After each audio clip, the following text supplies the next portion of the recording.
Setiap orang memiliki jatah waktu yang sama, 24 jam sehari semalam.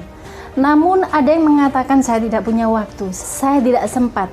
Namun di sisi lain, ada orang yang begitu melakukan aktivitasnya, berbagai macam aktivitas dan menikmatinya. Terus-menerus menjalaninya dengan senang hati. Apa yang terjadi? Waktunya sama, tetapi respon yang diberikan ternyata berbeda. Saya akan sharing cara mengatur waktu agar tetap produktif. Tonton dalam video ini sampai akhir untuk mendapatkan manfaat yang utuh.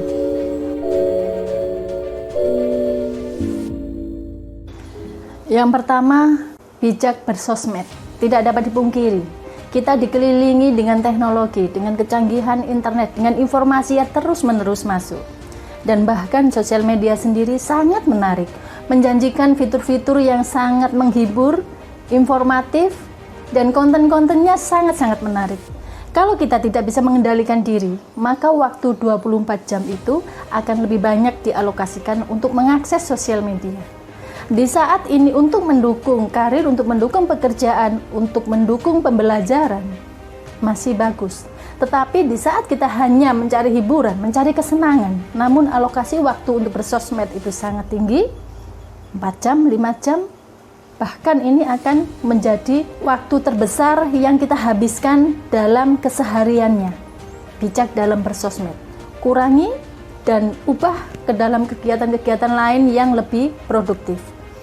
Bisa alokasikan 1 jam untuk membaca, 1 jam untuk mempelajari sesuatu yang baru, atau 1 jam untuk mempelajari sesuatu yang sudah dikuasai namun ingin diperdalam lagi.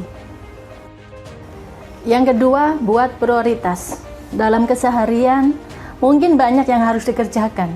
Tentu tidak sekaligus kita kerjakan bersama-sama, tidak memungkinkan. Harus ada prioritas, mana yang dikerjakan terlebih dahulu. Catat mana yang terlebih dahulu, dan itu harus diselesaikan.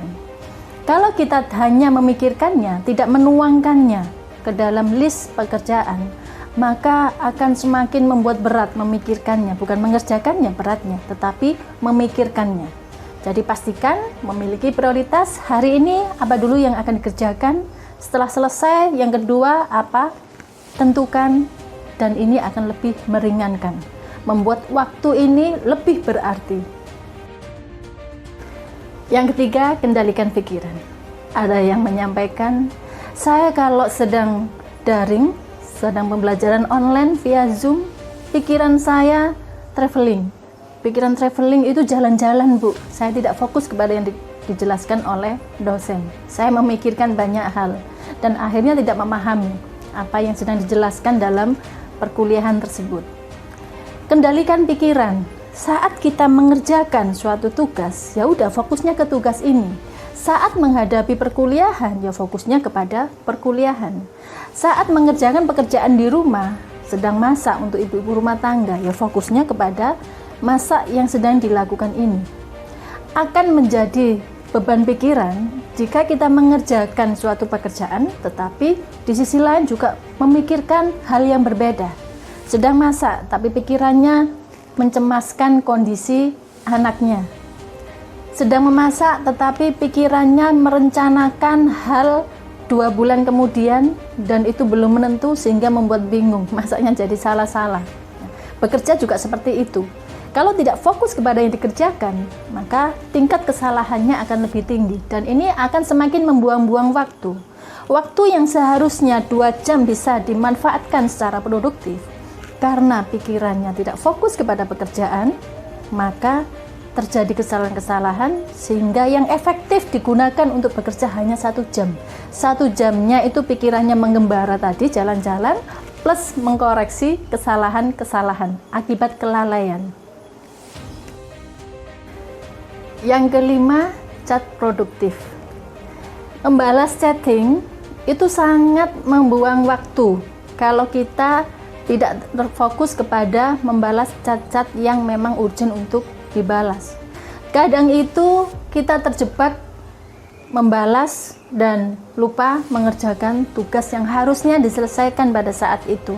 Makanya di saat belajar, usahakan tidak ngecek WA maupun Telegram atau media chatting lainnya, supaya tidak mengganggu fokus.